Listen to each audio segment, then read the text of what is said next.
আসসালামু আলাইকুম রহমতুল্লাহি অবরাকাতু। আলহামদুলিল্লাহ, সমস্ত প্রশংসা আল্লাহ সুবহানাহু ওয়া তাআলার জন্য। অতঃপর দুরূদ এবং সালাম বর্ষিত হোক আমাদের প্রিয় নবী রাসূলুল্লাহ সাল্লাল্লাহু আলাইহি ওয়াসাল্লামের প্রতি। আজকে আমাদের ফারজাইন কোর্স এর ৭ নাম্বার ক্লাস এবং আমরা ঈমানের বিষয়গুলো আলোচনা কমপ্লিট করেছি। আজকে আমাদের তাহারাত অর্থাৎ পবিত্রতা নিয়ে ক্লাস হবে। তো ক্লাস নেবেন আমাদের মাহমুদ হোসেন ভাই। السلام عليكم ورحمة الله وبركاته. الحمد لله والصلاة والسلام على رسول الله وبعد. فأعوذ بالله من الشيطان الرجيم. بسم الله الرحمن الرحيم. إن الله يحب التوابين ويحب المتطهرين. وعن النبي صلى الله عليه وسلم أنه قال: مفتاح الجنة الصلاة، مفتاح الصلاة الطهور، أو كما قال عليه الصلاة والسلام. প্রশংসা মাত্র আল্লাহর জন্য, যিনি আমাদেরকে দয়া করে আল্লাহর দ্বীন শেখার তৌফিক দান করেছেন। দুরূদ ও সালাম মুহাম্মদুর রাসূলুল্লাহ সাল্লাল্লাহু আলাইহি ওয়াসাল্লামের উপর। আমরা যেহেতু সংক্ষিপ্তভাবে আলোচনা করছি, এই জন্য যতগুলো বিষয় ফরজ ছিল সেগুলো নিয়ে কথা বলেছি। বিস্তারিত আল্লাহ তৌফিক দিলে পরবর্তীতে বলবো। আজকে আমরা তাহারাত নিয়ে কথা বলবো। তাহারাত এটা কুরআন হাদিসে বহুল ব্যবহৃত একটি শব্দ। এর অর্থ হলো পবিত্রতা, পরিচ্ছন্নতা ইত্যাদি। আল্লাহ সুবহানাহু ওয়া তাআলা পবিত্র এবং আল্লাহ তাআলা পবিত্রতাকে পছন্দ করেন। আল্লাহ সুবহানাহু ওয়া তাআলা বলেন, ইন্নাল্লাহা ইউহিব্বুত তাওয়াবিন ওয়া ইউহিব্বুল মুতাতাহহিরিন। আল্লাহ তাআলা পবিত্রতা অর্জনকারীদেরকে পছন্দ করেন এবং আল্লাহ তাআলা পছন্দ করেন যারা তাওবাকারী তাদেরকে। তাওবা শব্দটা যদি আল্লাহর দিকে ফেরে, সেই ক্ষেত্রে তাবা আলাইহি আসে, অর্থাৎ আল্লাহ তাআলা তো তওবা কবুল করলেন। আর যখন বান্দার ক্ষেত্রে আসে তখন তাবা ইলা, অর্থাৎ সে তওবা করল। এখন পবিত্রতা, পরিচ্ছন্নতা এই সম্পর্কিত ব্যাপক আলোচনা ইসলামের ভিতরে আছে। আমাদের মাদ্রাসায় যারা আমরা পড়ি, আমাদের মূল ব্যাকগ্রাউন্ড মানে মাদ্রাসার যে ফাউন্ডেশন হয় পড়ালেখার, এর 80% তহারাত এবং সলাত নিয়ে থাকে। এবং আমাদের বাংলাদেশের ছেলেমেয়েরা তহারাত আর সলাত ছাড়া অন্যান্য বিষয়, যাকাত নিয়ে, হজ নিয়ে, এরপর ইসলামী অর্থনীতি নিয়ে এই বিষয়ে বেশি এক্সপার্ট থাকেন। কারণ কি, সব থেকে বেশি এই বিষয়ে তহারাত এবং সলাত নিয়ে আমাদের বেশি মেহনত করা হয়। এখন আমরা তহারাতের যে মোটা মোটা কিছু বিষয়, যেগুলো না জানলেই নয়, এমন কিছু বিষয় নিয়ে আমরা ইনশাল্লাহ আজকে কথা বলবো। আল্লাহ তাআলার কথা তো আমরা বললাম, কুরআনে আল্লাহ তাআলা বলেছেন যে আমি পবিত্রতা যারা অর্জন করে তাদেরকে পছন্দ করি। তো এটা হলো আল্লাহর পছন্দনীয় একটা আমল। আল্লাহ তহারাতের বিষয়ে যতগুলো গুরুত্বপূর্ণ পার্ট, এগুলো আল্লাহ তাআলা কুরআনেই দিয়ে দিয়েছেন। অর্থাৎ ওযু কিভাবে করতে হবে, গোসলের কখন গোসল করতে হবে, এই বিষয়গুলো কম বেশি কুরআন কারীমে আছে। তো দেখেন, মানুষ যখন ঈমান আনে, ঈমান আনার পরবর্তীতেই তার জন্য যখন সলাতের রক্ত শুরু হয়ে যায়, তার জন্য সলাত আদায় করা ফরজ হয়ে যায়। এরপর সলাত আদায় করতে গেলে, এই হাদিসটার শুধুমাত্র মিফতাহুল জান্নাতি আস-সালাহ, সলাত বেহেশতের চাবি, এই হাদিসটা নিয়ে কিছু কিউল কৌল আছে, কিছু কথা আছে। কিন্তু মিফতাহুস সালাতি আত-তুহুর, এটা কিন্তু এই অংশটাকে আলবানী রাহিমাহুল্লাহ সহিহ বলেছেন। অর্থাৎ পবিত্রতা এটা সলাতের চাবিকাঠি, এটা সহিহ কথা। এবং আল্লাহ তাআলা ইসের জন্য, সলাত আদায় করার জন্য, পবিত্রতা অর্জন করার জন্য এটা মুমিনকে বাধ্য করেছে যে তোমরা যদি অপবিত্র থাকো, ওয়াইন কুনতুম জুনুবান, যখন তোমরা অসুস্থ থাকবে, ফাত্তাহহারু, তাহলে তোমরা পবিত্রতা অর্জন করো। তহারাত শব্দের অর্থ তো আমরা জেনে নিলাম। এখন পানি নিয়ে কিছু আলোচনা থাকে, কারণ তহারাত প্রথমত পানি দিয়েই তো পবিত্রতা অর্জন করতে হয়, এটা হলো সর্বপ্রথম। পানিটাকে 3টা পার্ট করা হয়েছে, যে পানি 3 ভাগ, কেউ কেউ 6 ভাগ করেছে, 5 ভাগ করেছে। তো প্রথম প্রকার পানি সেটা হলো যে পানির ভিতরে তার সৃষ্টিগত যে বৈশিষ্ট্য আছে এটা বিদ্যমান থাকে। এই পানিটা দিয়ে অপবিত্রতা এবং শরীরের পবিত্র অঙ্গের আপতিত যে নাজাসাত, মানে পবিত্র অঙ্গে যখন কোনো নাজাসাত পড়ে এটা দূর করা যায়। নাজাসাত এটাকে নাজাসাত মানে হলো নাপাকি, অর্থাৎ তহারাতের বিপরীত। তো এই যে নাপাকি এটা 2 ভাগে বিভক্ত। একটাকে বলা হয় নাজাসাতে খফিফা, হালকা নাপাক, আর একটাকে বলা হয় নাজাসাতে গলিযা, ভারী নাপাক। নাজাসাতে খফিফাটা যেটা হালকা নাপাক সেটা হলো মাকুলুল লাহাম, অর্থাৎ যে প্রাণীগুলোর মাংস গোস্ত খাওয়া হয় ওই প্রাণীর প্রস্রাবটা এর, অথবা হালাল যে পাখি আছে এই পাখির বিষটা, এইগুলো নাজাসাতে খফিফা বলা হয়, হালকা নাপাক। আর নাজাসাতে গলিযা হলো রক্ত, এরপর অন্যান্য যেসব প্রাণী আছে সেই প্রাণী উচ্ছিষ্ট যেগুলো আছে এগুলো হলো নাজাসাতে গলিযা। তো আগে পানি নিয়ে যেহেতু আলোচনা করছি, পানি নিয়ে আলোচনা করে ফেলি। প্রথম প্রকার যে পানি সেটা হলো একদম পিওর পানি। আল্লাহ সুবহানাহু ওয়া তাআলা এই বিষয়ে বলেছেন, ওয়ায়ুনাজ্জিলু আলাইকুম মিনাস সামাই মাআন, আল্লাহ তাআলা তোমাদের জন্য আসমান থেকে পানি পাঠিয়েছেন, লিইউতাহহিরাকুম বিহি, যার মাধ্যমে আল্লাহ তোমাদেরকে পবিত্র করেন।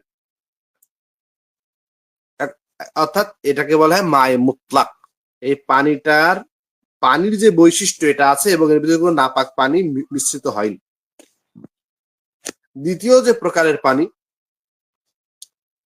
যে পানি নাজাসাত ছাড়াই রং, স্বাদ, গন্ধ পরিবর্তন হয়ে গেছে, অর্থাৎ এই পানিটা পাক আছে কিন্তু এর ভিতরে এমন কোনো জিনিস পড়েছে, এর রংটাও এখনো ভালো নেই, যে পানির বৈশিষ্ট্য ওটা নেই, স্বাদটাও একটু বিগড়ে গিয়েছে এবং গন্ধটা পরিবর্তন হয়ে গেছে, মুতাগাইয়ির পানি।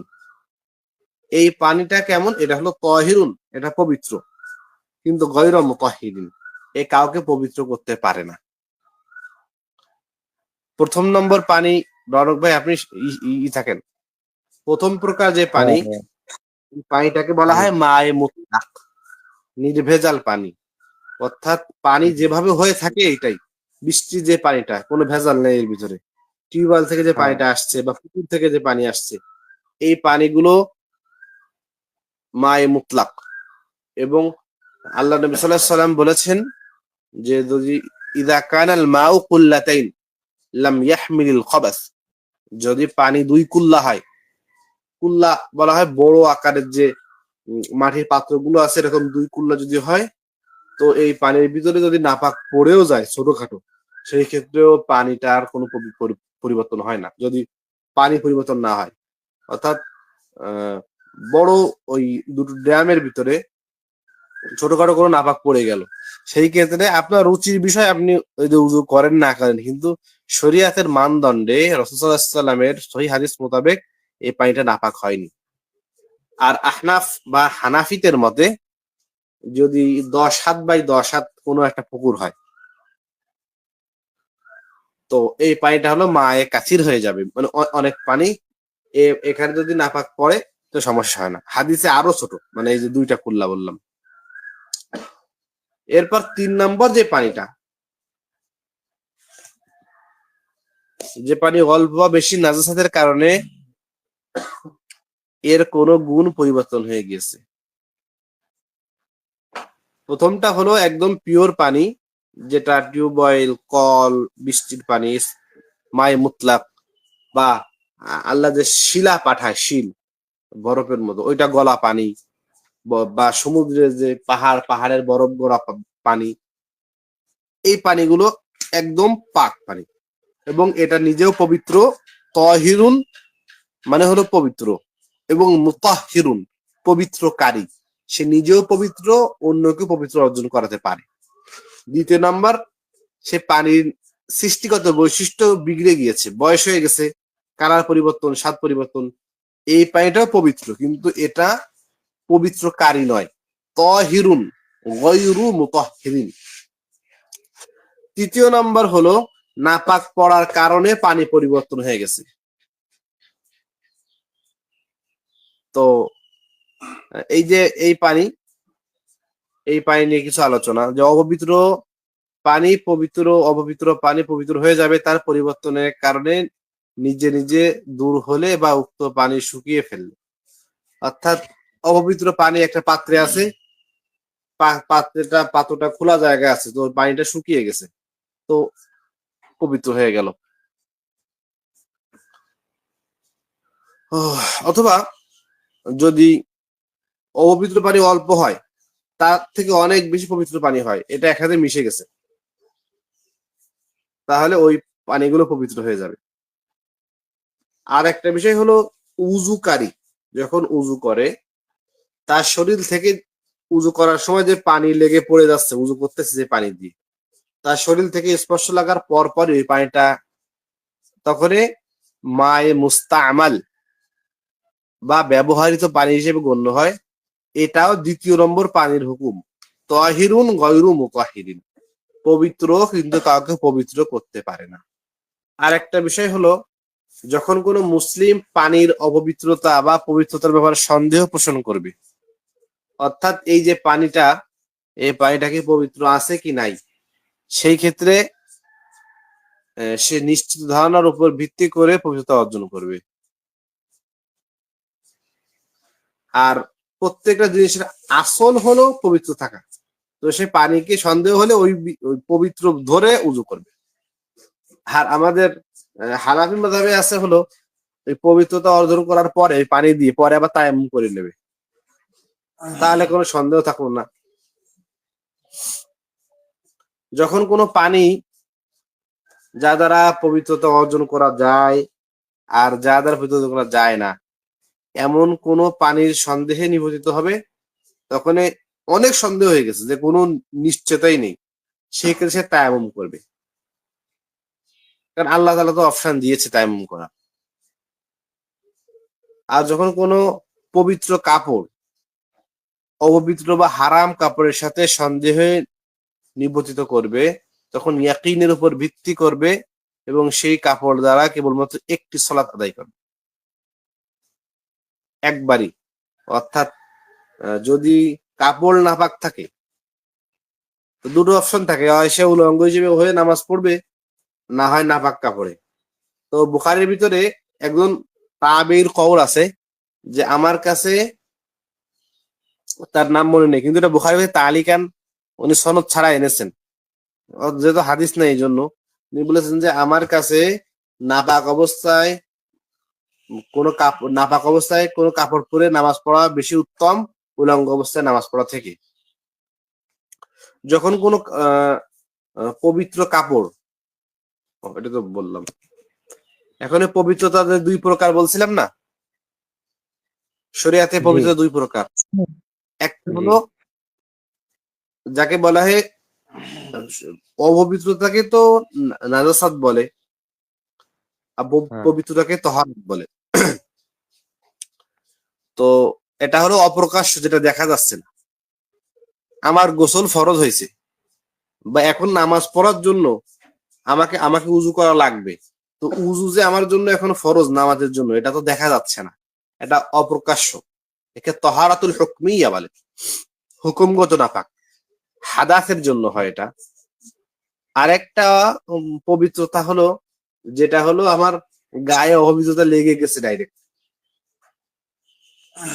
সেই ক্ষেত্রে আমি যেভাবে ধোয়ার মাধ্যমে বা মোছার মাধ্যমে পবিত্রতা অর্জন করব, এটা আরেকটা প্রকার। শরীরের অঙ্গ প্রত্যঙ্গ ছোট বড় নাপাকি এবং নাজাসাত থেকে পবিত্র করাকে বাহ্যিক পবিত্রতা বলে।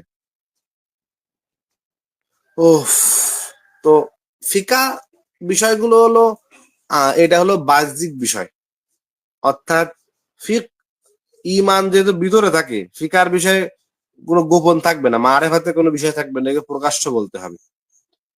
তো এই প্রকাশ্য দ্বারা বা অপ্রকাশ্য দ্বারা এটা অন্তরের নাপাকি দ্বারা কিন্তু ধরা হচ্ছে না।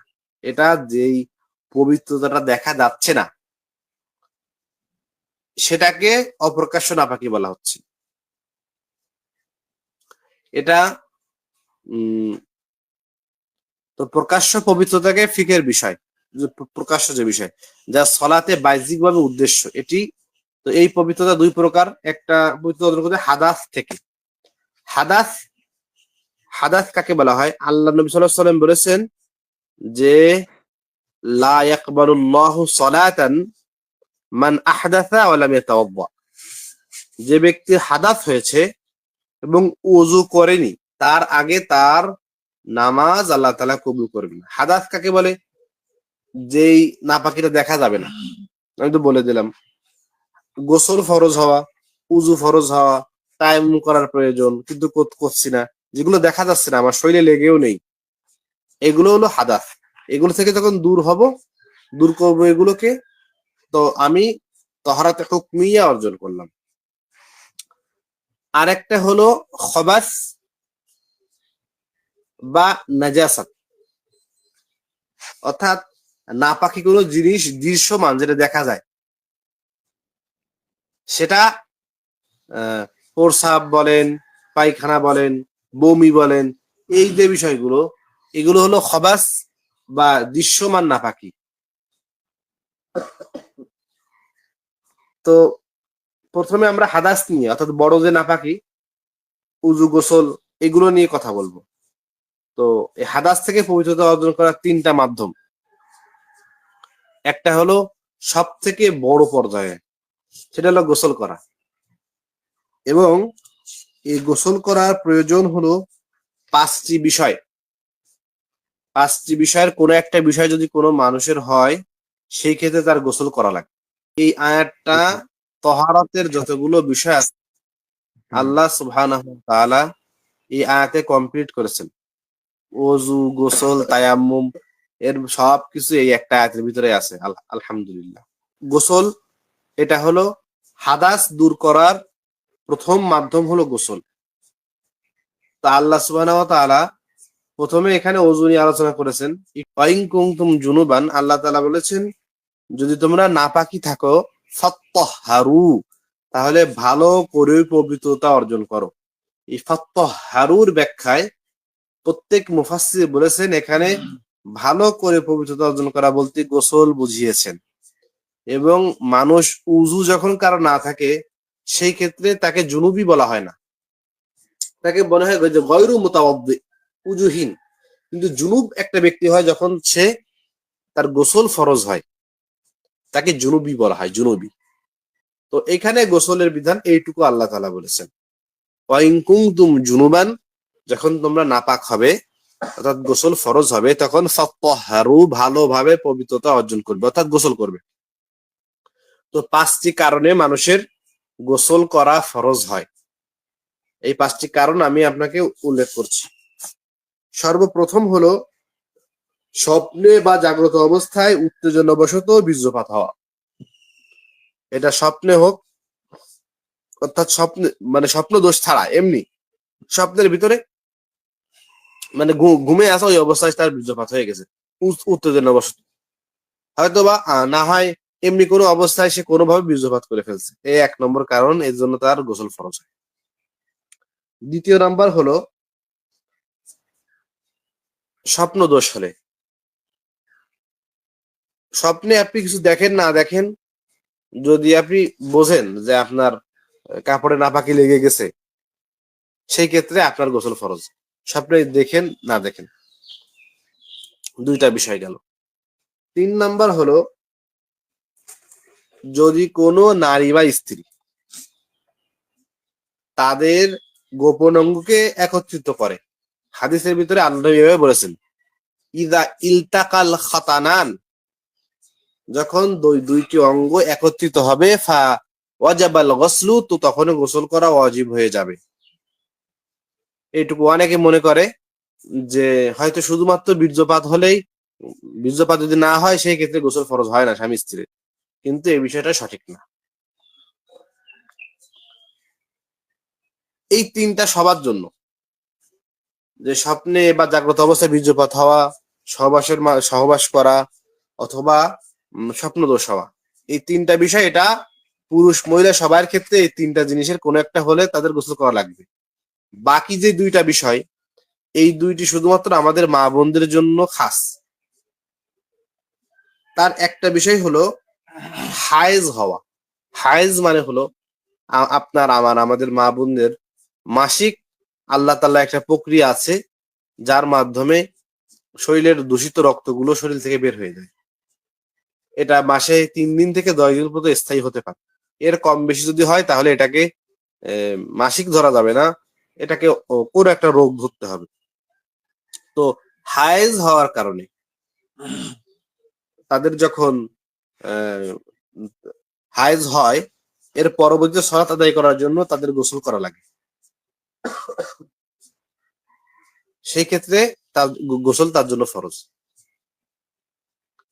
আর 5 নম্বর প্রকার হলো নিফাস। নিফাস কাকে বলে? নিফাস হলো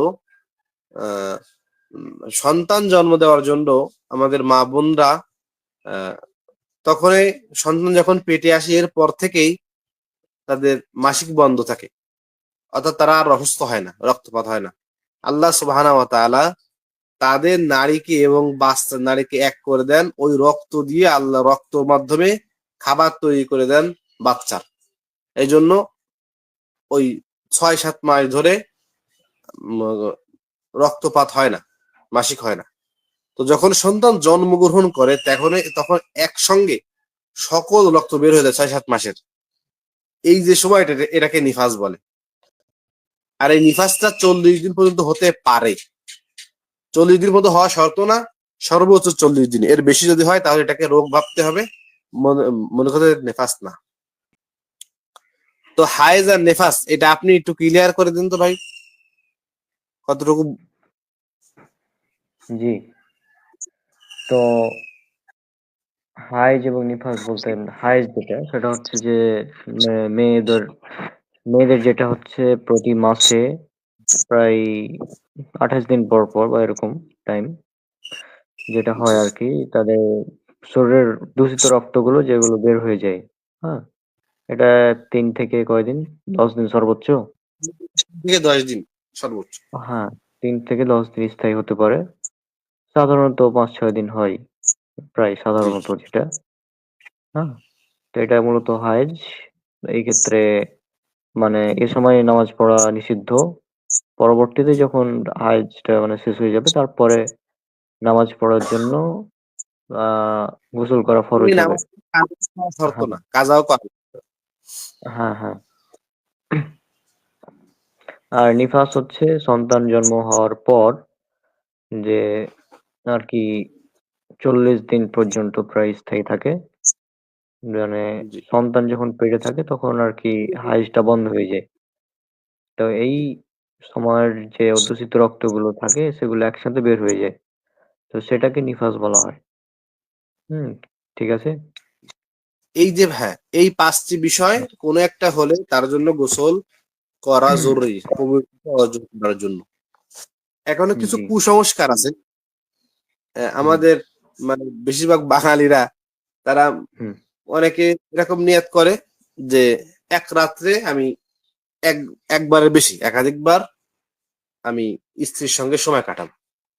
সেই ক্ষেত্রে তো প্রতিবার যারা বোঝে না, মনে করে গোসল ফরজ হয়ে গেছে, গোসল করতে হবে, এরকম করে একদিন মনে করেন যে সে 7-8 বার এটা করলো, এবং 7-8 বার গোসল করার জন্য হয়তো সে 7-8 বার গোসল করে, না হয় একদম করেই না। হুম, এই ক্ষেত্রে মাসনুন তরিকা, সুন্নাতি তরিকা হলো যে তার যদি একাধিকবার করার ইচ্ছা থাকে তাহলে সে প্রতিবার কমসে কম অজুটা করে নিবে। হ্যাঁ, আর যদি সকালবেলা ফজরের পর, রমজান মাসে তো করাই যায় না এমনি সময়, যদি সে হুম স্ত্রীর সঙ্গে মিলিত হয়, সেই ক্ষেত্রে সে কি করবে? সেই ক্ষেত্রে উজু করে রাখবে। কারণ জোহর একটা ব্যাপক টাইম, আর একেবার নাপাক ভাবে থাকা তো এটা পছন্দ না আল্লাহ তাআলার কাছে।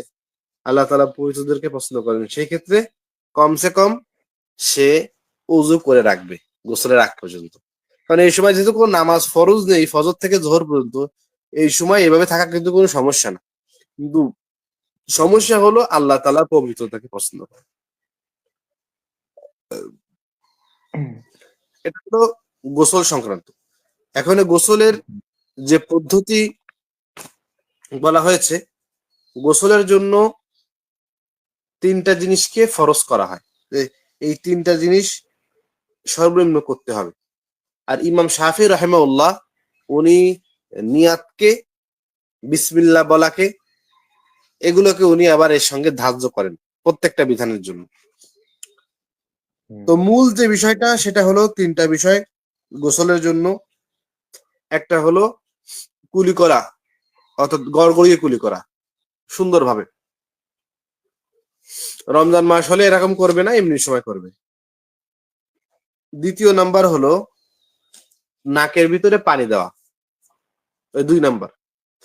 এবং তৃতীয় নাম্বার হলো সমস্ত শরীরকে সুন্দরভাবে ধৌত করা, যাতে কোথাও কোনো প্রকার না শুকনো না থাকে।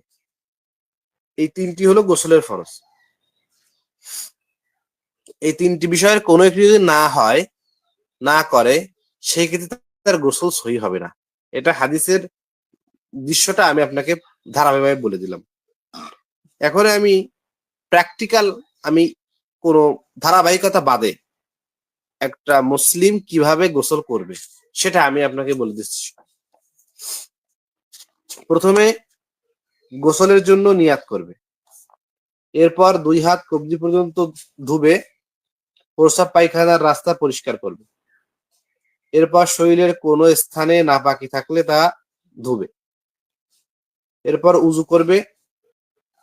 আর উজুর মধ্যে বিশেষ করে কুলি এবং নাকে পানি, এটা খেয়াল রাখবে। এরপর সারা শরীর পানি দিয়ে ধৌত করবে।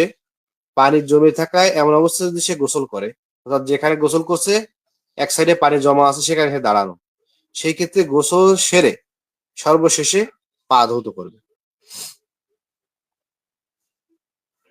এখন আরেকটা বিষয় থাকলো, যদি গোসল করার সময় নখে নেইল পলিশ থাকে বা আটা বানিয়েছে, আটার খাবির কোনো অংশ নখে লাগানো আছে, এগুলো হলো পানি প্রতিরুদ্ধ করে রাখে, পানি ঢুকতে প্রতিবন্ধক। তো এগুলোকে আগে দূর করতে হবে, তারপরে গোসল বা উজু করতে হবে, না হলে উজু গোসল হবে না। নেইল পলিশে পানি, আমি যতদূর জানি নেইল পলিশের ভিতরে পানি ঢোকে না, সেই ক্ষেত্রে উজুটা বা গোসলটা সহি হয় না।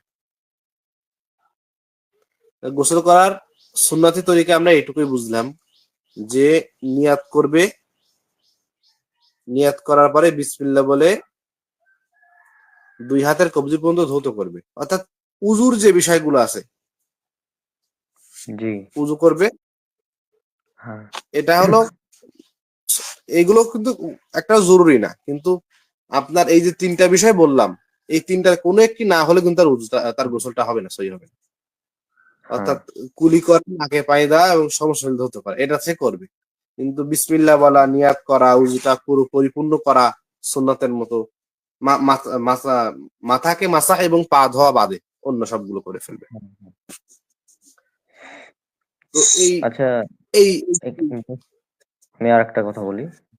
এখানে গোসল করার ক্ষেত্রে অনেকটা মানে অনেকে এরকম বলে যে প্রথমে ঘাড়ে মানে ঘাড়ে 3 বার পানি দিবে, ডান দিকে, তারপরে বাম দিকে 3 বার, তারপরে মাথায়। এটা কি সহি?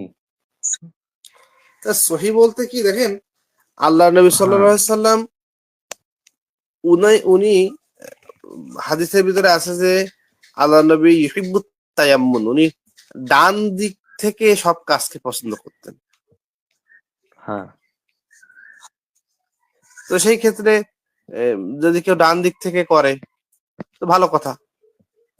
কিন্তু একটা হুম বিষয়, যখন এটাকে বলবে যে এটা পরিপূর্ণ সুন্নাত, সেই ক্ষেত্রে একটুখানি আমি আপনাকে যে গোসলের যে বিষয়গুলো বলছি হ্যাঁ, হ্যাঁ, এগুলো আমি আপনার সৌদি আরবের একজন বিশিষ্ট ফকিহ, ওনার এই বইটা মার্কাজে পড়ানো হয়, মার্কাজুল ইসলামিয়া সালাফিতে, হ্যাঁ, সালাতুন ফিকুল মুয়াসসার এটা। তো সেই আলোকে আমি এই বিষয়গুলো বললাম। হ্যাঁ, তো ডান দিক থেকে শুরু করা, এমন তো আল্লাহ নবী প্রত্যেক ভালো কাজকে ডান দিক থেকে পছন্দ করতেন, আর অপবিত্র বিষয়গুলো বাম হাত দিয়ে বাম দিক থেকে করতেন, এটা তো হাদিসের ভিতরে আছে। হুম, জি।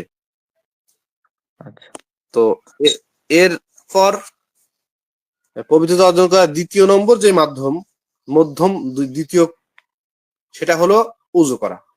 দ্বিতীয় নম্বর হলো পবিত্রতা অর্জন করার মাধ্যম হলো উজু করা, এবং উজুটা আমাদের সব সময় লাগে। গোসলটা তো রেয়ার বিষয়, কিন্তু উজু তো আমাদের কমসে কম 5 বার লাগে।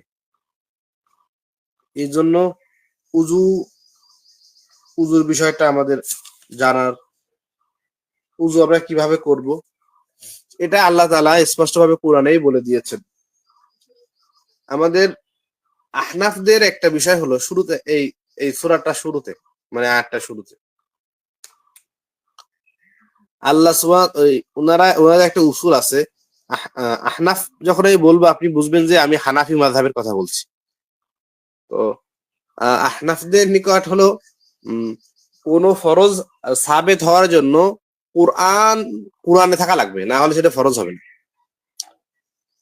এই কথা বলার পরে তারা মানুষকে মাযহাব বানাকে ফরজ বানায়। ঠিক আছে? হ্যাঁ, হ্যাঁ, তাদের উসুল হলো এই। তো দেখেন, এই যে আয়াতটা আল্লাহ তাআলা শুরু করেছেন, ইয়া আইয়ুহাল্লাযীনা আমানু, হে মুমিনেরা, ইযা কুমতুম ইলাস সালাতি, যখন তোমরা নামাজের জন্য দণ্ডায়মান হবে। এখানে ইযা আরাদতুম, কুমতুম আরাদতুম, অর্থাৎ তোমরা যখন নিয়াত করবে সালাতের জন্য। তো এখানে নিয়াতকে ইমাম শাফেঈ এই কুমতুমের জায়গায় আরাদতুম উনি উদ্দেশ্য করে এটাকে উনি নিয়াত করাকে ফরজ বলেছেন। ফাগসিলু, ততঃপর তোমরা ধৌত করো, উজুহাকুম, তোমাদের মুখকে। ওয়াজহুন মানে চেহারা, উজুহুন মানে চেহারা সমূহ। এটা হলো আল্লাহর বিধান, হলো 1 নম্বর হলো এটা। ও আইদিয়াকুম, এবং তোমাদের হাত সমূহকে তোমরা ধৌত করো। ইয়াদুন মানে হলো হাত। ও আইদিয়াকুম ইলাল মারাফিকি, হাতকে ধৌত তোমরা করো কোনই সহ। এখানে কোনই সহ আমি কেন বললাম? ইলা শব্দ যেটা এখানে আছে, ইলা শব্দের অর্থ হলো পর্যন্ত। কিন্তু যখন ইলা শব্দের আগের যে শব্দটা এবং পরের শব্দটা এক জিন্সের হয়, অর্থাৎ একই জিনিস হয়, সেই ক্ষেত্রে এইখানে ইলার অর্থ মা বা সঙ্গে হয়। তো দেখেন, ও আইদিয়াকুম, তোমাদের হাতকে ধৌত করো, ইলাল মারাফিকি, তো কোনই এবং হাত এই দুটা এক নাকি আলাদা? কোন একই, হাত, হাতের একই। অংশ। এই জন্য হ্যাঁ, ইলার আগে এবং পরে যদি এক জিন্সের শব্দ হয়, সেক্ষেত্রে এখানে ইলার অর্থ হয় সহ। এই জন্য ওয়াইদিয়াকুম ইলাল মারাফিকি, তোমরা তোমাদের হাতকে ধৌত করো কোনই সহ। তো মুখমণ্ডলকে ধৌত করা, দুই হাতকে কোনই সহ ধৌত করা। ওয়ামসাহু, ওয়ামসাহু বিরুউসিকুম, অর্থাৎ তোমরা মাসাহ করো বা মোছো, বিরুউসিকুম তোমাদের মাথাকে, অর্থাৎ মাথাকে মাসাহ করো। দেখেন, আল্লাহ তাআলা কি এখানে বলেছে মাথার 4 ভাগের 1 ভাগ মাসাহ করো? না, কিন্তু আমাদের আহনাফদের নিকট হলো উযুর জন্য 4 ভাগের 1 ভাগ মাসাহ করতে হবে। এটা তো তারা আল্লাহ তাআলা এখানে যেখানে বলে দিয়েছে যে তোমরা মাথাকে মাসাহ করো, সেক্ষেত্রে আমি কখনো কোরআন এবং হাদিসের উপরে আমি আমার একজন ইমানদার কখনো বাড়তে পারি। আল্লাহ তাআলা বলেছেন ওয়া কানা লিমুমিনিন ওয়ালা মুমিনাতিন ইযা কাদাল্লাহু ওয়া রাসূলুহু আমরান আই ইয়াকুনা লাহুমুল খিয়ারাতু মিন আমরিহিম। যখন আল্লাহ এবং তার রাসূল কোনো বিষয়ে আদেশ করে তখন মুমিনদের জন্য সঙ্গত হবে না যে এখানে কোনো বিষয়ে ইন্টারফেয়ার করবে তারা। এই জন্য আল্লাহ তাআলা ওয়ামসাহু বিরুউসিকুম, তোমরা তোমাদের মাথাকে মাসাহ করো। তো আল্লাহ মাথা মাসাহ করতে বলেছেন এবং আল্লাহর হাবিব সাল্লাল্লাহু আলাইহি ওয়াসাল্লাম আমাদেরকে শিখিয়েছেন যে মাথা মাসাহ করতে। আল্লাহ নবী আমাদের মাথার 4 ভাগের 1 ভাগ মাসাহ করতে শিখান। এটা হলো 3 নম্বর কাজের বিষয়। ওয়ারজুলাকুম ইলাল কাবাইন, ওয়ারজুলাকুম দেখেন ওয়ামসাহু বিরুউসিকুম, বিরুউসিকুমে জের আছে, এরপর ওয়ামসাহু বিরুউসিকুম, তোমাদের মাথাকে মাসাহ করো। আরজুলাকুম ইলাল কাবাইন, এখানে আরজুলের লামের পরে কি আছে দেখেন, জবর আছে। হ্যাঁ, এই ক্ষেত্রে একটা বিষয় হলো যারা আহলে তাশাইয়ু বা শিয়া আছে তারা বলেন যে আল্লাহ তাআলা এখানে মাথাকেও মাসাহ করতে বলেছেন, পাকেও মাসাহ করতে বলেছেন, কিন্তু এটা গ্রামাটিক্যাল ভাবে এটা তাদের একটা ভুল যে আল্লাহ তাআলা ওয়ামসাহু বিরুউসিকুম, বাটা হরফে জার, এটা এসে জের দেয়, সিনে জের দিয়েছে। যদি এরকম হতো ওয়ামসাহু বিরুউসিকুম ওয়া আরজুলিকুম, সেক্ষেত্রে সহি ছিল যে তোমরা মাথাকে, তো আগের যে সবগুলো ফাগ ছিল উজুহাকুম, সবগুলো জবর ছিল, ফাগ ছিল উজুহাকুমের হাতে জবর দেখেন। এবার ও আইদিয়াকুম, এখানে ইয়ার পরে জবর আছে। তো এই যে আল্লাহ তাআলা বলেছেন যে তোমরা মাথা, মুখকে ধৌত করো, হাতকে ধৌত করো, এই বিষয়টা একটু পরে এসে ওয়ারজুলাকুম ইলাল কাবাইন, এবং তোমরা পাকে ধৌত করো টাকনু সহ। কিন্তু মাঝে যে ওয়ামসাহু বিরুউসিকুম এই শব্দটা আলাদা, এইটা পুরো আলাদা আলোচনা। এটা বোঝার বিষয়। এটা আতফ হয়েছে আপনার, এই আরজুলাকুম আতফ হয়েছে আগে রুজু হুকুমের পরে। সেই ক্ষেত্রে মাথাকে মাসা করার কথা বলা হয়েছে, ঠিক আছে। তো আলোচনা হবে ফাগসিলু আরজুলাকুম ইলাল কাবাইন, এর আগে আরজুলাকুমকে ধরতে হবে। তো তোমরা ধৌত করো আরজুলাকুম, তোমাদের পাকে, ইলাল কাবাইন টাকনু সহ, গোড়ালি সহ। কারণ বলছিলাম ইলা শব্দের অর্থ পর্যন্ত ঠিক আছে, কিন্তু আগে এবং পরে যদি একই আলোচনা থাকে সেই ক্ষেত্রে সহ হবে। আল্লাহ রোজার ক্ষেত্রে বলছে আতিম্মুস সিয়ামা ইলাল লাইল, আতিম্মুস সিয়ামা ইলাল লাইল। এই ক্ষেত্রে যারা কিছু জাহেল আছে তারা বলে আল্লাহ তাআলা রাত পর্যন্ত রোজা রাখতে বলেছে। কিন্তু দেখেন ইলা শব্দটা তো বলছিলাম যে আগে পরে লক্ষ্য করতে হবে। আতিম্মু সিয়ামা ইলাল লাইলে, আতিম্মু তোমরা পূর্ণ করো, সিয়ামা রোজাকে, ইলাল্লাহ রাত পর্যন্ত। তো সিয়াম আর রাত এই দুটা কি এক জিনিস ভাই? না, দিন আর এই রাত ক্ষেত্রে হলে হতো। হ্যাঁ, নাম। এক্ষেত্রে ইলা হবে, ইলার অর্থ হবে পর্যন্ত, অর্থাৎ রাত, রাতের সূচনা। সন্ধ্যা তো আমরা বানিয়েছি আমাদের বাঙালি পরিভাষা, কিন্তু আরবিতে হ্যাঁ, আরবরা রাত কাকে বলে? সূর্য অস্ত যাওয়াকে রাতের সূচনা বলা হয়। সূর্য ওঠা যেমন দিনের সূচনা, সূর্য অস্ত যাওয়া হলো রাতের সূচনা। তো আতিম্মুস সিয়ামা ইলাল লাইল মানে ইলা বিদায়াতিল লাইল, রাত্রের সূচনা আমাদের বাংলা ভাষায় সন্ধ্যা, এই পর্যন্ত তোমরা রোজা রাখো। কিন্তু ইনারা কোরআনকে বোঝে হলো নিজের মন মতো, সেই জন্য কোরআন পড়ে নিজেকে আল্লাহর কোরআন পড়ে নিজেরা গুমরা হয়ে যায়। কোরআনকে যদি কেউ হেদায়েতের নিয়াতে পড়ে আলহামদুলিল্লাহ, সে তো হেদায়েত পাবে। কিন্তু যদি কেউ কোরআন অনুযায়ী নিজের মতকে প্রতিষ্ঠা করতে যায় সেই ক্ষেত্রে তার ভ্রষ্ট হওয়ার সম্ভাবনা রয়েছে। এই যে 4টা বিধান পেলাম, এই 4টা হলো বেসিক সবাই দলিল, যেহেতু কোরআনের আয়াত।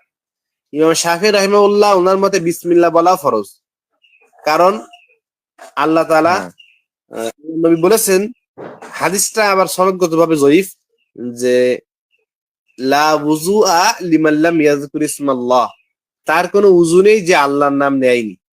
তো এই ক্ষেত্রে আমাদের মতে এটা মুস্তাহাব।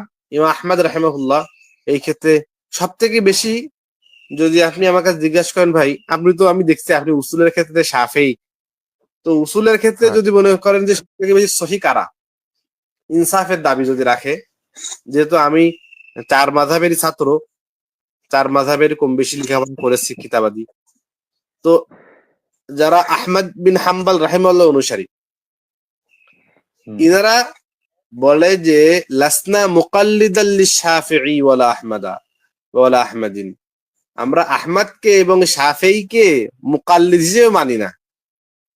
শাফি আহমাদি যারা আহমদকে মানে বা শাফেইকে মানে, এরা তাদের উসুলকে মানে শুধুমাত্র, এখনো যারা আছে। হ্যাঁ হ্যাঁ মালিকি মাযহাবের বিষয়টা একটু আলাদা, বা হানাফি মাযহাবের, কিন্তু যারা ইমাম আহমদ বিন হাম্বলের অনুসারী সৌদি আরবের যারা, তারা সবাই হাম্বলি আকসার, আর শাফেইও কিছু আছে। কিন্তু তারা ইমাম শাফেইকে, ইমাম নববী রাহিমাহুল্লাহ উনি তো ইমাম শাফেইকে অনুসরণ করতেন। এর অর্থ কি, উনি উসুল বেত্তা হিসাবে তার মাসআলার ধরনকে পছন্দ করতেন, কিন্তু তার কোনো বিষয়ে তারা মুকাল্লিদ ছিলেন না। হ্যাঁ সবথেকে নিরাপদ মাযহাব হলো ইমাম আহমদ বিন হাম্বল রাহিমাহুল্লাহর মাযহাব। এই জন্য আমাদের বাংলাদেশের যতগুলো মাদ্রাসা আছে সালাফি মাদ্রাসা, এই ক্ষেত্রে একটা উসুলের কিতাব, উসুলে ফিকহের একটা কিতাব পড়ানো হয় আমাদের মাদ্রাসায়, সেটা হলো আল ওয়াজিজ ফি উসুলিল ফিকহ। এটা আব্দুল করিম জাইদান রাহিমাহুল্লাহ হয়েছেন কিনা আমি জানি না, উনি এটা হুম, লিখেছেন। এটা হলো হাম্বলি মাযহাবের উপর ভিত্তি করা, আর হাম্বলি মাযহাবের দলিল হলো কোরআন এবং হাদিস। হ্যাঁ এখন আমরা উযু ভঙ্গের কিছু কারণ, যেগুলো করলে আসলে উযু ভঙ্গ হয়ে যায়, আহনাফদের নিকট 7টি কারণে উযু ভেঙে যায়, তার মধ্যে কিছু কিছু হাদিসের সাথে সাংঘর্ষিক। তো প্রথম বিষয় হলো প্রস্তাব বা পায়খানা রাস্তা দিয়ে কোনো কিছু বের হওয়া। উযু নিয়ে যেহেতু আলোচনা, এটা আমরা কমপ্লিট করে ফেলবো। তো প্রস্তাব পায়খানা রাস্তা দিয়ে কোনো কিছু বের হলে উযু ভেঙে যায়, এটা হলো সহি কথা, এটা স্পষ্ট আছে। 2 হলো মুখ ভরে বমি করা। যদি মুখ ভরে বমি করা উদ্দেশ্য হয়, সেই ক্ষেত্রে কাই মানে হলো বমি, যদি কারো বমি ন্যাচারাল ভাবে হয়ে যায়, সেই ক্ষেত্রে তার উযু নষ্ট হয় না। কিন্তু যদি কেউ ইস্তেকায় বলে, ইস্তেকা অর্থাৎ মানে গলার ভিতরে হাত দিয়ে বমি করে ফেললো, সেই ক্ষেত্রে তার উযু নষ্ট হয়ে যায়। তারা আরেকটা বিষয় বলে যে রক্ত পুজ এইগুলো আহ, যদি বের হয় শরীর থেকে, সেই ক্ষেত্রে উযু নষ্ট হয়ে যায়, কিন্তু এটা সঠিক কথা না। কারণ হাদিসের ভিতরে আছে অনেক সাহাবীদের ঘটনা, বা একজন সাহাবী ঘটনা খুবই প্রসিদ্ধ, যে উনি রাত্রে রাত্রে জেগে মুসলিমদেরকে পাহারা দিচ্ছেন, ওই অবস্থায় উনি তাহাজ্জুদ পড়বেন বলে দাঁড়িয়েছেন, একজন তীর মেরে দিয়েছে, এবং উনি নামাজকে শেষ করলেন।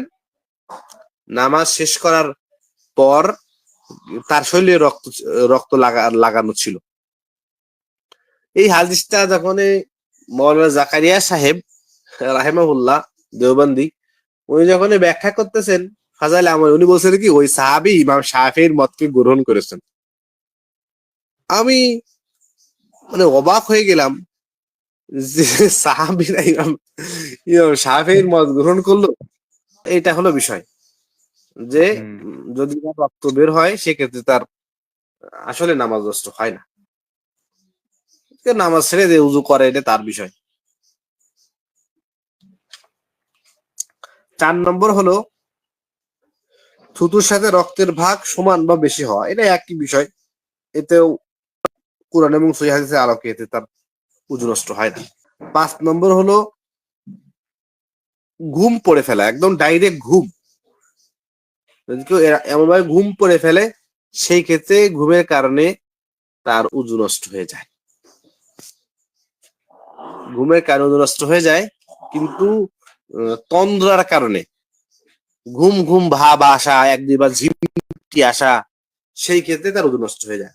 6 নাম্বার হলো কেউ পাগল, মাতাল বা অচেতন হয়ে যাওয়া, মানে সেন্সলেস হয়ে যাওয়া, সেই ক্ষেত্রে। আর 7 নম্বর হলো নামাজে উচ্চ স্বরে হাসা। হাসা মানে অর্থাৎ হাসির 3টা স্তর করা হয়েছে। একটা হলো সাধারণ হাসি, যেটা মানুষ আমরা হাসি, যেটা স্বাভাবিক হাসি, যেটা এটাকে দিহিক হ্যাঁ বলা হয়। দদ হা কাফ, দিহকুন। তো এই দিহকের জন্য কোন মানুষের নামাজ নষ্ট হয় না। আর আরেকটা হাসির নাম হলো তাবাসসুম, মুচকি হাসা, ইবতেসাম। এর জন্য কোন মানুষের উযু নষ্ট হয় না। কিন্তু উযু নষ্ট হয় কোনটা? যেটাকে কহকহা বলা হয়। এটা আমি ডক্টর আসাদুল্লাহ গালিব সাহেবের বইতেও এটা পেয়েছি। উনিও এই কথা স্বীকার করেছেন যে যদি কেউ উচ্চ স্বরে খিলখিল করে নামাজের ভিতরে হাসে, সেই ক্ষেত্রে তার উযু নষ্ট হয়ে যায়। আর ফিকহের যে বিষয়গুলো, এগুলো বেশি ইস্তেহাদি। আমরা যখন কোনো জিনিস পেয়ে যাব, সেই ক্ষেত্রে আমার এই নলেজটাকে রেখে দেবো, কিন্তু কোন হাদিস পেয়ে গেলে সেই ক্ষেত্রে নলেজটাকে ছুড়ে ফেলে আল্লাহর হাবিব সাল্লাল্লাহু আলাইহি ওয়াসাল্লামের অনুসরণ করা, এটাই হলো একটা জ্ঞানী মানুষের নিদর্শন। আমি আরো কিছু বিষয় শুরু থেকে আমি অ্যাড করছি। এখন আমি আগে যেটা বলছিলাম এটা হলো হানাফি মাযহাবের আলোকে।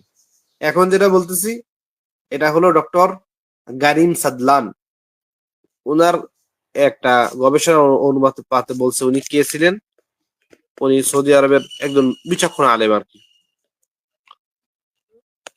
তো উনার যেটা, উনি তো এই ফিকটা উনি যেটা লিখেছে এটা একদম কুরআন এবং সুন্নাহর উপর ভিত্তি করে লিখেছেন। উনি উযু ভঙ্গের জন্য উনিও কারণ 7টি উল্লেখ করেছেন হানাফি মাযহাবের মতো, কিন্তু এই 7টি কারণের ভিতরে একটু পার্থক্য কিছু দিয়েছেন উনি, যেগুলো হাদিস কোরআনের ভিতরে আছে। উনি প্রথম কারণ দিয়েছেন যে প্রস্রাব পায়খানার রাস্তা দিয়ে কোনো কিছু বের হওয়া, এই কারণে তার উযু ভঙ্গ হয়ে যায়। পাগল, মাথা অচেতন হওয়া, এর জন্য উযু নষ্ট হয়ে যায়। আরেকটা উনি বলেছেন যেটা গুরুত্বপূর্ণ বিষয়, আমরা কেউ এটা উল্লেখ মানে জানি না অধিকাংশ লোক, যে পুরুষ বা নারী যদি তার লজ্জা স্থানে সরাসরি হাত দেয়, সেই ক্ষেত্রে তার উযু নষ্ট হয়ে যায়। নষ্ট হয়ে যাওয়ার ব্যাপারে অনেকেই, যারা অনেক ইতিদাল যারা করেছে, ইবনু তাইমিয়া রাহিমাহুল্লাহ, এখানে ওনারা তো যেহেতু হাদিসপন্থী ছিলেন, উনি আহমদ বিন হাম্বল রাহিমাহুল্লাহর বিরোধিতা করেছেন এখানে। আহমদের মধ্যে উযু নষ্ট হয়ে যায়। এবং সৌদি আরবে আলেমগণ এবং আমাদের হিন্দুস্তানের যারা আহলুল হাদিস আছেন, তারা এই কথা স্বীকার করেন যে লজ্জা স্থানে যদি পর্দা ছাড়া হাত দেওয়া হয়, সেই ক্ষেত্রে তার উযু নষ্ট হয়ে যায় সরাসরি হাত দিলে। আহমদের মত তাই, ইবনু তাইমিয়া রাহিমাহুল্লাহ এটার বিরোধিতা করেছেন। হানাফিরাও এটাকে মানে না। এর মূল কারণ কি? পক্ষে বিপক্ষে দুইটারই হাদিস আছে। যে একটা হাদিস আছে যে আল্লাহ নবী সাল্লাল্লাহু আলাইহি ওয়াসাল্লাম বলেছেন, যদি যদি তোমাদের মধ্যে কেউ লজ্জাস্থানকে হাত দেয়, সেজন্য উযু করে। আর এক জায়গায় আছে যে নবীজির কাছে একজন প্রশ্ন করে, ইয়া রাসূলুল্লাহ, আমি কি লজ্জাস্থানে হাত দিয়ে উযু করব? নবী বলেছেন কি, এটা কি তোমার শরীরের অংশ নয়? তো তুমি যখন পায়ে হাত দাও, এর ব্যাখ্যাটা এমন, যদি পায়ে হাত দাও উযু করো না, মাথায় হাত দিলে উযু করো না, তো ওখানে হাত দিলে উযু করা লাগবে কেন? দুটো হাদিস দুটোই সহিহ হাদিস, কিন্তু এক দল আরেক দলকে মানসুখ বলে হাদিস। হানাফিরা বলে যে আল্লাহ নবী সাল্লাল্লাহু আলাইহি ওয়াসাল্লামের ওই যে হাদিসটা, যে হাদিসে বলা হয়েছে যে তুমি উযু করে নাও, এটাকে মানসুখ বলে, এটাকে নাসিখ বলে। আর অন্যান্যরা, তো এর মূল বিষয়টা কি? এর মূল বিষয়টা ইমাম মালিক রাহিমাহুল্লাহ উনি বলেছেন, যদি কেউ শাহওয়াতের সাথে, অর্থাৎ যৌন কামনা নিয়ে নিজের গোপন অঙ্গকে ধরে, সেই ক্ষেত্রে তার জন্য উযু করা জরুরি হয়ে যায়। এটা হলো ইতিদাল। আমরা কোরআন হাদিস শিখেছি এই জন্য, কোনো মানুষের মোকাল্লিদ হওয়ার জন্য না। যেহেতু আল্লাহ নবী আদেশ করেছেন, আবার তা থেকে নিষেধও আছে, তো এর মধ্যম পন্থা হলো নবীজি আদেশ করেছেন ওই ব্যক্তির জন্য যে ব্যক্তি শাহওয়াতের সাথে লজ্জাস্থানকে ধরেছেন। তাহলে আমরা কোনো হাদিসকে আমাদেরকে মানসুখ বলা লাগতেছে না। আর আমাদের বাংলাদেশে ট্রেন্ড হয়ে গেছে যে আহলে হাদিস মানে হাদিস জয়ীফ বলবে পালে, আর হানাফি মানে হাদিস পেলে বলবে মানসুখ। এরপরে স্পর্শ করার ব্যাপারে, যদি কেউ শাহওয়াতের সাথে স্পর্শ করে সেক্ষেত্রে উজু করা। উনি সৌদি আরবের প্রেক্ষিতে কথাগুলো বলেছেন। শাফেই মাযহাবের একটা মত হলো স্ত্রীকে যদি পরবর্তীতে এই আয়াতে এই সূরার ভিতরে আছে, দেখেন একটু সামনে আসেন। কোন স্ত্রীকে যদি কেউ ধরে ফেলে শাহওয়াতের সাথে, তার উজু চলে যায়। তো আউ লামাসতুমুন নিসা, এই লামাসা লামাসা ইউলামিজু এর দুটো অর্থ হয়। একটা হলো মেয়েদের সাথে সহবাস করা, স্ত্রী লোকদের সাথে, নিজের স্ত্রীর সাথে, না হয় স্পর্শ করা। যেখানে ইমাম শাফিঈ রাহিমাহুল্লাহ ইসতিহাদ কেন হয়েছে, ইমাম শাফিঈ রাহিমাহুল্লাহ উনি বলছেন যে লামাসতুমুন নিসা মানে যদি তোমরা মেয়েদেরকে স্পর্শ করো, তো তার মধ্যে মেয়েদেরকে যদি কেউ ধরে কোনো হাত ছাড়া, সঙ্গে সঙ্গে তার উযু নষ্ট হয়ে যাবে। কিন্তু হাদিসে কিন্তু এই বিপরীত আছে। কিন্তু উনি এই আয়াতটা দ্বারা উনি এটা ইস্তেমবাদ করেছেন। তার গবেষণা হলো আউ লামাসতুমুন নিসা, যদি তোমরা কোনো মেয়েদেরকে ধরো সেক্ষেত্রে তোমাদের উযু নষ্ট হয়ে যাবে। এরপরে আর এক জায়গায় উটের গোস্তের ব্যাপারে আছে যে উটের গোস্ত যদি কেউ খায় বা আগুনে রান্না করা কোনো জিনিস খায়, সেই ক্ষেত্রে তার উযু করা লাগবে।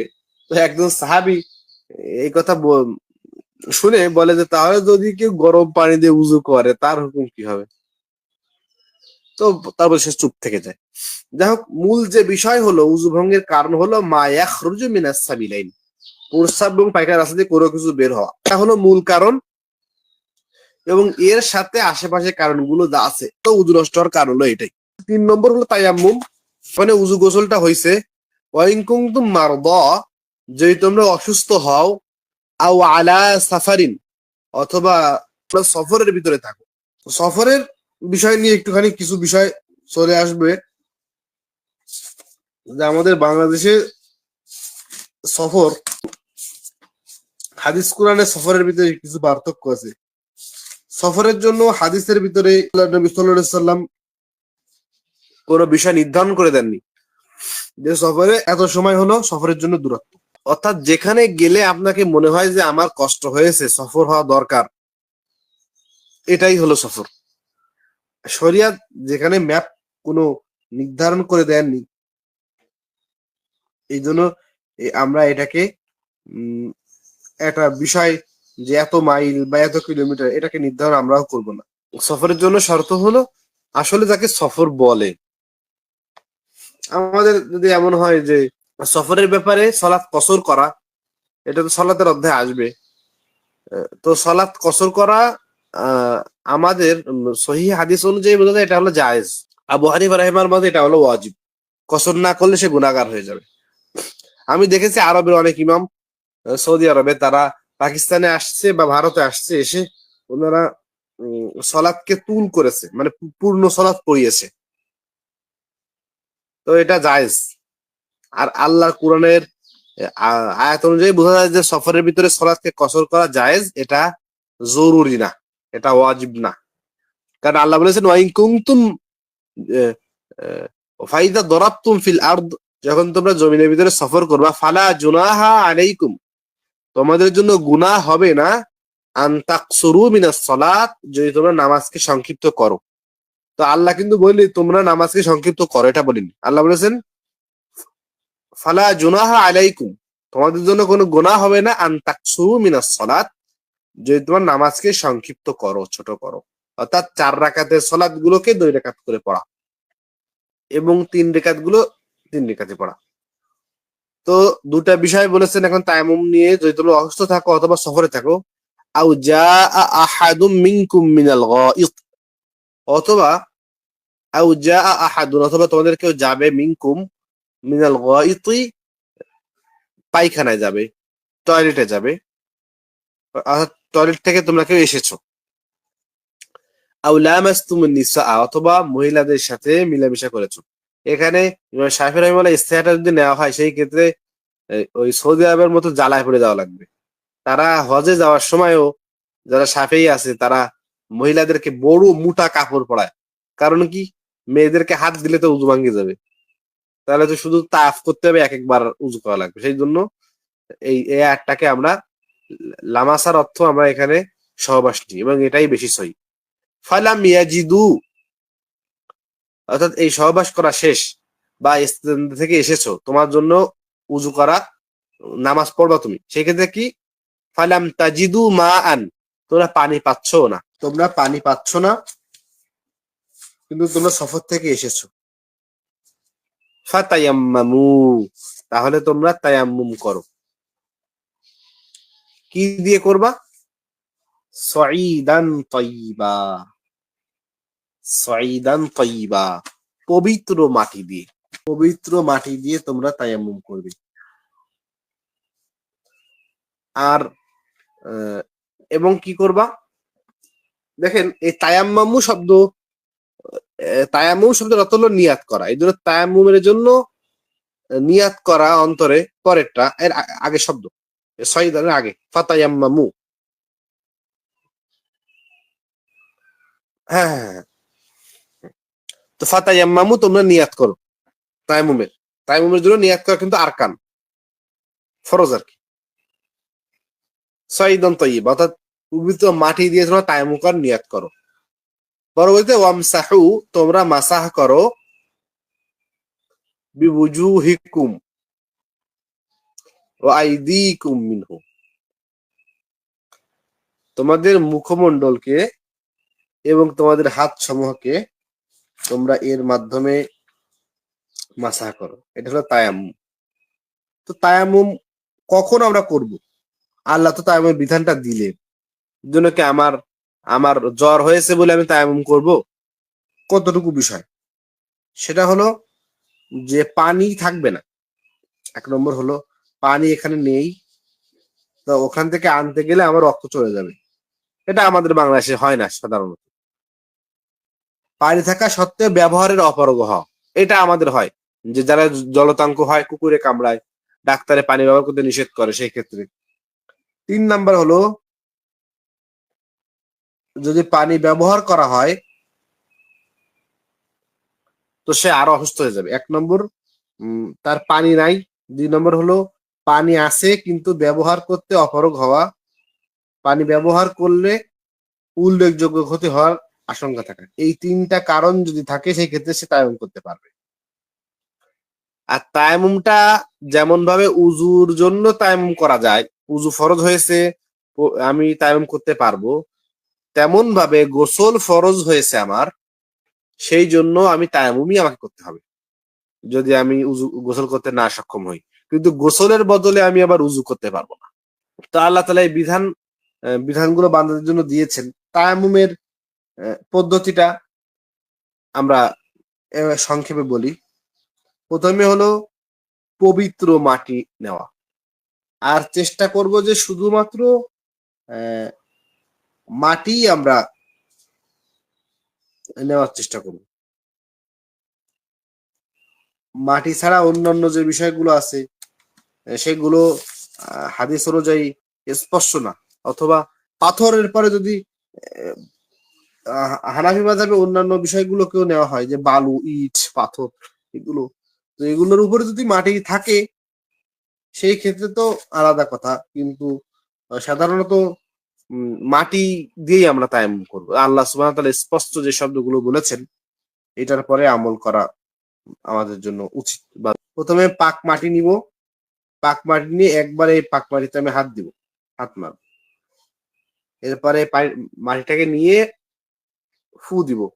পর সমস্ত মুখকে মাসা করা জরুরি, অর্থাৎ আমার 2 হাতের স্পর্শ আমার মুখ পাবে, কোনো জায়গায় বাদ থাকবে না মাসা করতে। এবার আরেকবার মাটিতে হাত মারবো, নিয়ে আমি 2 হাতের কোনোই সহ আমি মাসা করব।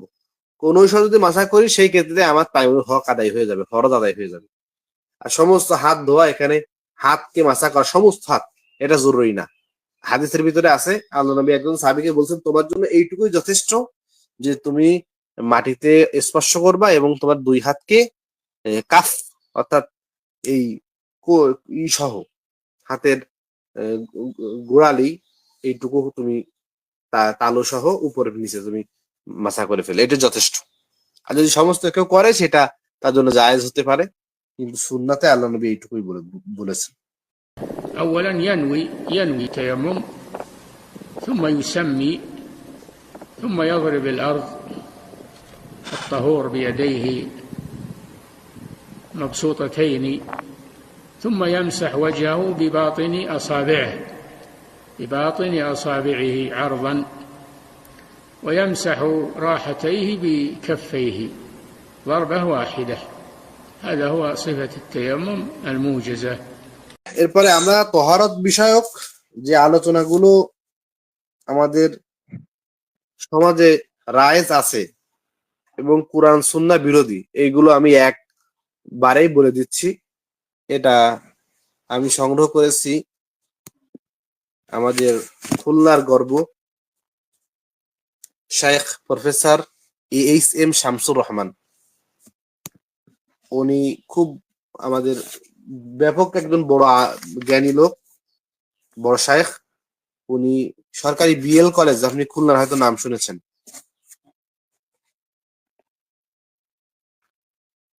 সরকারি BL কলেজ খুলনার উনি ইতিহাস বিভাগের প্রধান ছিলেন, ইসলামিক ইতিহাসের, এবং উনি জমিয়াতে আহলে হাদিসের একজন প্রবীণ নেতা। তো শেখ উনি একটা কিতাব লিখেছেন যে মাল হিদায়াতু ফিল কিতাবি হিদায়াহ, হেদায়া কিতাবের কি হিদায়াত। তো উনি কিছু বিষয় উল্লেখ করেছেন যেগুলো ধারাবাহিক হেদায়া কিতাবের ভিতরে কি কি সমস্যা আছে। তো সলাতের বিষয়ে উনি বলছেন যে হেদায়া কিতাবে বলা হয়েছে মাথা মাসার ক্ষেত্রে মাথা 4 ভাগের 1 ভাগ পরিমাণ মাসা করা ফরজ, অথচ কোরআন সূরা মায়েদা যেটা আমরা এখন দেখলাম এখানে সমস্ত মাথাকে আল্লাহ তাআলা মাসা করতে বলেছেন। তো এই একটা বিষয়। ফরজ এমন বিধান যা সুনিশ্চিত সন্দেহহীন প্রমাণ করার দ্বারা প্রমাণিত এবং তা অস্বীকার করার কুফরির মতো। হেদায়ার লেখকের মত হলো তার কিয়াস, তার উক্তি। এটি কেন ফরজ হবে? ফরজের মালিক তো আল্লাহ এবং তার রাসূল। কোন মানুষ কি ফরজের হুকুম জারি করতে পারেন? নিশ্চয়ই তারা আশেকে রাসূল নয়। রাসূল সাল্লাল্লাহু আলাইহি ওয়াসাল্লাম আল্লাহ তাআলা মানুষকে হুকুম করেছেন তোমরা তোমাদের নবী যা দেন তা নাও এবং যা থেকে নিষেধ করেন তা থেকে বিরত থাকো। এবার দেখেন, তো তাদের একটা মাসালা আপনি তো দেখলেন যে মাথাকে মাসা করার ব্যাপারে তারা কি বলছে যে 4 ভাগের 1 ভাগ মাসা করা ফরজ। আরেকটা বিষয়, তাদের মতে অর্থাৎ হেদায়া কিতাব অনুযায়ী নাবিজ গাঢ় হলে তা হারাম, তা দিয়ে উযু জায়েজ হবে না। আর যদি গাঢ় হয়ে যায় তাহলেও আবু হানিফা রাহিমাহুল্লাহর মতে উযু করা জায়েজ, কেননা তা পান করা হারাম। আর ইমাম মুহাম্মাদের মতে পান করা হারাম বিধায় তা দ্বারা উযু করা হারাম, যাবে না। আর আল্লাহর রাসূল বলেন নাবিজ এবং নেশাকারক পদার্থ দ্বারা উযু করা না জায়েজ। বুখারীর ভিতরে নাবিজ নিয়ে তারা নাবিজকে আবার ভাগ করেছে, ঠিক আছে। নাবিজ মানে তো আমরা জানি যে পানি বা দুধের ভিতরে খেজুর ভিজিয়ে রাখা। তো তারা বলে যে নাবিজের 3টা হুকুম হানাফি মাযহাবে। একটা হলো পানিতে নাবিজ মিশানোর কারণে পানির রং এবং স্বাদ দুইটাই পরিবর্তিত হয়ে গেছে। তাদের মতে এই নাবিজ দিয়ে উযু করা জায়েজ নেই। কিন্তু অন্য যে আরেকটা প্রকার, সেটা হলো পানিতে স্বাদ গেছে, মিষ্টি মিষ্টি হয়েছে কিন্তু রং যায়নি, সেই ক্ষেত্রে তার দ্বারা উযু করা যাবে। 3য় নাম্বার হলো স্বাদ রং কিছু যায়নি কিন্তু খেজুর ভিজানো, সেটা কিছুক্ষণ ভিজানো, এরা দ্বারা তাদের মতে উযু করা যায় আছে। কিন্তু আল্লাহ নবী সাল্লাল্লাহু আলাইহি ওয়াসাল্লাম নাবিজ দিয়ে উযু করতে নিষেধ করেছেন। এরপর তায়াম্মুমের যে বিষয়টা, তায়াম্মুমের ক্ষেত্রে ইমাম হানিফা এবং ইমাম মুহাম্মাদের মতে মাটি এবং মাটি জাতীয় বস্তু দ্বারা তায়াম্মুম জায়েজ। এবং তারা যেমন ইট, বালু, পাথর, সুরকি, চুন, সাধারণ চুন, সুরমা, এগুলো। তো ইমাম আবু ইউসুফের মতে মাটি এবং বালু ছাড়া অন্য কিছু দ্বারা তায়াম্মুম জায়েজ হবে না। আল্লাহ তাআলা বলেন যে ফাতায়াম্মামু সাঈদান তাইয়্যিবা, তোমরা পবিত্র মাটি দিয়ে তায়াম্মুম করো। আল্লাহ রাসূল মাটিতে হাত মারলেন এবং তার চেহারা এবং হস্তদ্বয় মাসাহ করলেন। অর্থাৎ মাটি দ্বারা তায়াম্মুম করতে হবে, ইমাম ইউসুফ আল্লাহর নবীর আমলই ব্যক্ত করেছেন। অথচ আবু হানিফা এবং ইমাম মুহাম্মদ কিয়াস করে মাটি ছাড়াও 7 প্রকারের বস্তুর ইখতিয়ার দিলেন। কিন্তু কেন? উনি আল্লাহর নবী যা বললেন না তা কেউ বৃদ্ধি করলে, শরীয়তে বৃদ্ধি করে ইখতিয়ার রাখেন কি? এই একটা বিষয়। আমি এই বিষয়ে বলেছিলাম। আরেকটা বিষয় দেখেন, নামাজের ক্ষেত্রে আর তহারাতের কোনো আলোচনা নেই। তাদের মতে যেহেতু নামাজ এটা আল্লাহ তাকবীরটা এটা নামাজের বাইরের বিষয়, তাকবীরের মতে আল্লাহু আকবারের জায়গায় যদি আল্লাহু আযম বা আল্লাহু কারীম বা ফার্সিতে বলা হয় কিছু, তাদের মতে নামাজ হয়ে যাবে। তো এই বিষয়গুলো আমরাও হানাফি, আলহামদুলিল্লাহ হানাফি মাযহাবে পড়েছি, পড়াই। এরপরে কুরআন হাদিসের বিপরীত যদি কোনো বিষয় আমরা পাই, সেই ক্ষেত্রে ইনসাফের দাবি রাখে যে আমার রাসূল এবং আমার প্রভু আল্লাহ থেকে বড় আমার কাছে কেউ না, সেক্ষেত্রে আমাকে আত্মসমর্পণ করতে হবে। সামি'না ওয়া আতা'না, আল্লাহ আমরা শুনলাম এবং মেনে নিলাম। আল্লাহ সুবহানাহু ওয়া তাআলা আমাদেরকে তৌফিক দান করুন। আজকে আমাদের আলোচ্য বিষয় ছিল তাহারাত বা পবিত্রতা। তো পবিত্রতার ক্ষেত্রে সর্বপ্রথম আমাদের মাহমুদুল হোসেন ভাই যেটা বললেন, পানির প্রকারভেদ নিয়ে আলোচনা করলেন। পানি সাধারণত 2 প্রকার। একটা যেটা যেমন বৃষ্টির পানি, টিউবওয়েলের পানি, তারপর মানে যেগুলো সরাসরি পবিত্র, মানে নিজে পবিত্র এবং অন্যকে পবিত্র করতে পারে। এটা এক ধরনের পানি। পবিত্র পানি এবং 2 আরেক প্রকার ঠিক ধরনের আছে, কিন্তু মূল পানি আপনি ধরলে 3 প্রকার ধরতে হবে আপনাকে। হ্যাঁ, হ্যাঁ, হ্যাঁ। তো যাই হোক মূল হ্যাঁ, তো আরেক ধরনের পবিত্র পানি সেটা হচ্ছে নিজে পবিত্র কিন্তু অন্যকে পবিত্র করতে পারে না। এবং আরেকটা আছে যেটা মানে পানি অপবিত্র হয়ে যায়। জি তো জি এই 3 প্রকার নাকি? হ্যাঁ। জি জি জি। এটা হলো সহিহ তো কুরআন পানি হাদিস অনুযায়ী। আর হানাফি মাযহাবে হ্যাঁ, আমরা 7-8 প্রকার পড়েছি, এগুলো নিয়ে আলোচনা করলে আজকে 3-4 দিন লেগে যেত আজকে থেকে। হ্যাঁ, হ্যাঁ। আচ্ছা যাই হোক, তো এগুলো হচ্ছে 3 প্রকার পানি। তো পানি দিয়েই আমাদের মূলত পবিত্রতা অর্জন করতে হয় সর্বপ্রথম। হুম। এরপর আর আরো তিনি আলোচনা করলেন আমাদের গোসল মানে অজু, গোসল এবং তায়াম্মুম, এই 3টে তো মূলত পবিত্রতার মূল বিষয়। হ্যাঁ, তো অজু গোসলের ক্ষেত্রে গোসল কখন ফরজ হয়? আরেকটা বিষয় ছিল, এটা আপনি উল্লেখ করলে ভালো হতো হয়তো। বেশিরভাগ এই যে হানাফিদের মধ্যে এগুলো বেশি পাওয়া যায়। বিশেষ করে যারা মানে আলেম না, জাহেল যারা। হুম? তারা হচ্ছে যে অনেক সময় এই প্রস্রাব করার পর 40 কদম হাঁটাহাঁটি করে। তো এই ব্যাপারে এগুলো তো কিছু বলবেন? এগুলো মানুষের কথা, এই জন্য এগুলো তো উল্লেখ হ্যাঁ, করিনি। হ্যাঁ। হ্যাঁ, মানে এগুলো মানে মানে কি বলবো? জাস্ট বিরক্তিকর। এগুলো যারা দেখেন, যারা আলেম আছে, আমি তো হুম, তারা হুম। এই বিষয়ে কথা মানে এই বিষয়ে তো ধরেই না হ্যাঁ, হ্যাঁ। যে আমরা যে পানি দিয়ে শুধুমাত্র পবিত্রতা অর্জন করাকে বলি, সেই ক্ষেত্রে আমাদের হানাফি মাযহাবে কিন্তু এভাবেই লেখা। যদি কেউ পানি হ্যাঁ, দিয়ে শুধুমাত্র পবিত্রতা অর্জন করে তাও তার জন্য সহি। আর যদি কেউ শুধুমাত্র বেলাকুলুপ দিয়ে অর্জন করে পবিত্রতা, তার জন্য সহি। কিন্তু হানাফি মাযহাবে হুম। শুধু এইটা বলা হয়, যদি কেউ দুইটা একসঙ্গে করে এটা তার জন্য ভালো। তা আমরা হ্যাঁ, বলি হ্যাঁ। তার জন্য ভালো হতে পারে, কিন্তু আল্লাহর হাবিব যা শিখিয়েছে আমরা তার বাইরে যাব না। হুম, এটাই। কিন্তু এটা কিন্তু হানাফি মাযহাবে নিষিদ্ধ না। কিন্তু আপনি যদি বলেন যে আমি টিস্যুকে ব্যবহার করা পছন্দ করি না পানি থাকতে, সেক্ষেত্রে আপনাকে বলবে আপনি ছেদার, যেরকম এরকম অনেক কথা বলবে। তো এই কথাগুলো তো মোহাম্মদ রসুল্লাহকে বলা হয়, এটা তো আল্লাহ নবীকে বলা হয়। আপনি যেটা বলছেন যে তোমরা ছেদার, এটা হুম। তুমি, তো এটা আল্লাহ নবী শিখিয়েছেন আমাদেরকে নাকি? হ্যাঁ,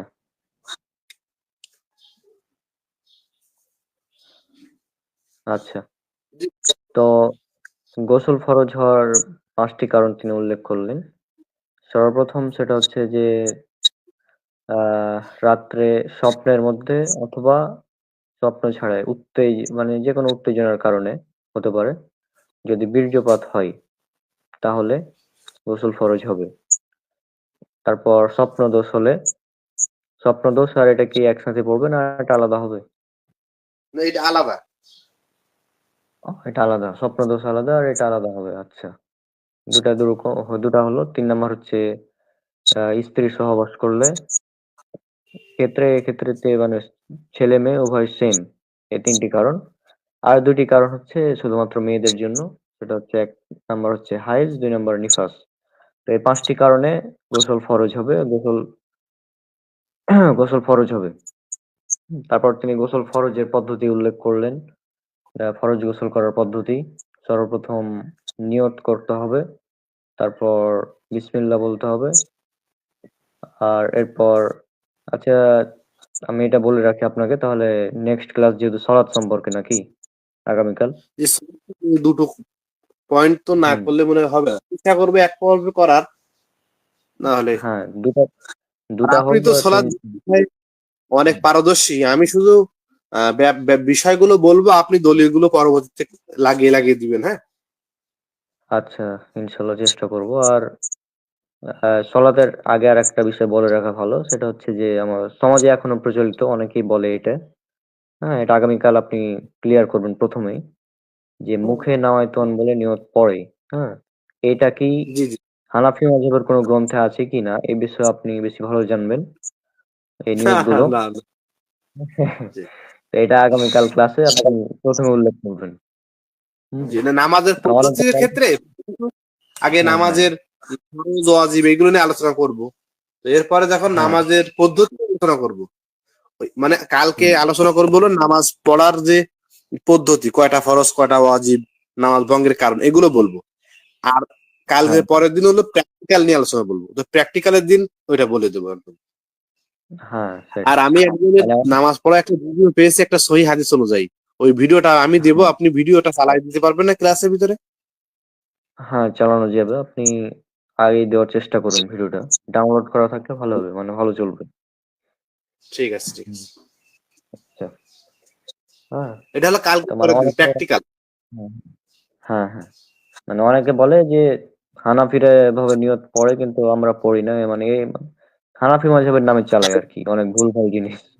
হ্যাঁ, নিয়াত এইজন্য। আমাদের উস্তাদরা বলেছে এটা বেদাত। আমাদের হানাফি মাযহাবের উস্তাদরা বলেছে, যারা হাদিস পড়ায় হ্যাঁ, হানাফি হলে হ্যাঁ, তাদের ভিতরে একটা জজবা থাকে হুম, এবং তা ইহতিরাম করতে জানে। কিন্তু যারা শুধু ফিকা পড়ে বেড়ায়, ওদের অন্তরটা আল্লাহ তাআলা কঠিন করে দেয়। হুম, সেটাই। তো যাই হোক তিনি আ গোসলের পদ্ধতি বললেন। হ্যাঁ? ১ম এ নিয়ত, তারপর বিসমিল্লাহ বলা, তারপর অজু করা। এক কথায় অজু করা, তারপর শরীরের সম্পূর্ণ অংশ ধৌত করা। অজু করার ক্ষেত্রে খেয়াল রাখতে হবে মানে কুলি করা এবং নাকে পানি দেওয়া। এই ২ টা বিষয়। হ্যাঁ? রোজার সময় না হলে গড়গড়া করে কুলি করা। আর তারপর তিনি আলোচনা করলেন অজু সম্পর্কে। অজুর মূলত ফরজ হচ্ছে ৪ টি। তবে ইমাম শাফিঈ রাহিমাহুল্লাহ তিনি বিসমিল্লাহ এবং নিয়ত করাকেও ফরজের অন্তর্ভুক্ত করেছেন। আর হাম্বলী মাযহাবে সম্ভবত আরেকটা আছে যে ধারাবাহিকভাবে করা। মোট ৬ টা ফরজ এরকম সম্ভবত। মানে একটার পর একটা ধারাবাহিকভাবে করা। মানে উল্টাপাল্টা করলে হবে না। তো এই ছিল অজুর ব্যাপার। তারপর ছিল তায়াম্মুম। তায়াম্মুমের বিষয়টা তো আমরা জানি। ১ম এ তায়াম্মুম কখন ফরজ? যখন পানি পাবো না বা পানি ব্যবহার করতে মানে নিষিদ্ধ আরকি। পানি ব্যবহার অপরাগ।